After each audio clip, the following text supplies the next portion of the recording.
Assalamualaikum warahmatullahi wabarakatuh. Hadirin yang saya hormati, pertama-tama marilah kita panjatkan rasa syukur kita ke hadirat Allah Subhanahu wa Ta'ala, karena atas limpahan rahmat dan hidayahnya kepada kita semua. Kedua, salawat dan salam semoga tetap tercurahkan kepada junjungan kita Nabiullah Muhammad Sallallahu Alaihi Wasallam, yang telah memberi suri tauladan kepada kita sehingga kita mampu membedakan mana barang yang benar dan mana barang yang salah. Di sini saya Muhammad Hilaluddin akan menjelaskan sedikit tentang virus corona. Virus corona adalah virus yang menyerang sistem pernafasan.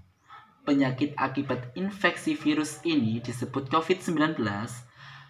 Virus corona bisa menyebabkan gangguan ringan pada sistem pernafasan, infeksi paru-paru yang berat, hingga kematian. Virus corona adalah jenis baru dari coronavirus yang menular ke manusia. Virus ini dapat menyerang siapa saja.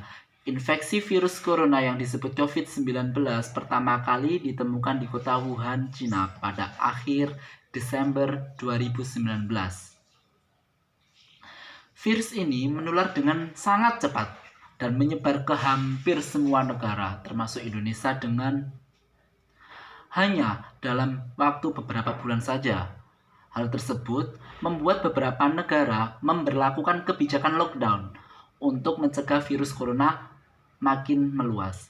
Di Indonesia, pemerintah menerapkan kebijakan pemberlakuan pembatasan kegiatan masyarakat atau sering kita sebut dengan PPKM untuk menekan penyebaran virus ini. Menurut data yang dirilis gugus tugas percepatan penanganan COVID-19, jumlah kasus terkonfirmasi positif hingga 4 November 2021 adalah berjumlah 4.246.802 orang dengan jumlah kematian 143.500 jiwa.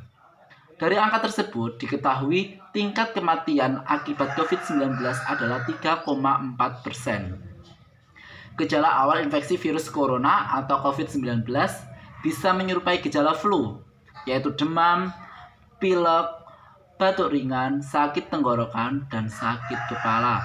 Setelah itu, gejala dengan dapat hilang dan sembuh atau malah memberat. Penderita COVID-19 dengan gejala berat bisa mengalami demam tinggi, batuk berdahak, hingga berdarah, sesak nafas atau nyeri di dada. Keluhan tersebut muncul ketika tubuh bereaksi melawan virus corona. Pada pasien bergejala ringan atau tanpa gejala, dokter akan menyarankan untuk isolasi mandiri di rumah, sambil tetap melakukan langkah-langkah pencegahan penyebaran infeksi virus corona seperti tetap memakai masker, mencuci tangan, dan menjaga jarak. Sementara itu, pada pasien dengan gejala berat, dokter akan memberikan rujukan untuk menjalankan karantina di rumah sakit rujukan. Saat ini, di Indonesia sedang menjalankan program vaksinasi COVID-19 secara bertahap. Hingga 4 November 2021, sudah lebih dari 122 juta orang yang menerima vaksin dosis pertama dan 76 juta orang yang telah memperoleh vaksinasi dosis yang kedua. Vaksinasi COVID-19 bertujuan untuk membentuk kekebalan tubuh terhadap virus corona. Selain itu, vaksinasi juga bertujuan untuk membentuk kekebalan kelompok atau herd immunity.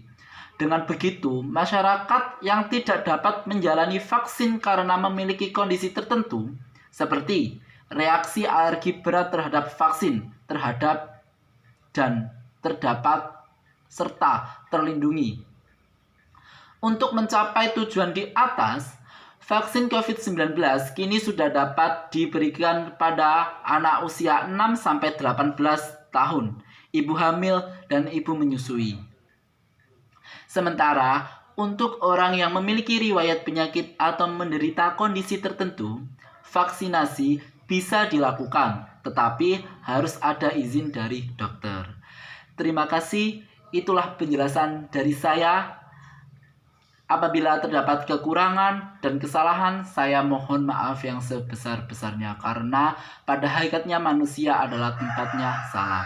Terima kasih, saya akhiri. Wassalamualaikum warahmatullahi wabarakatuh.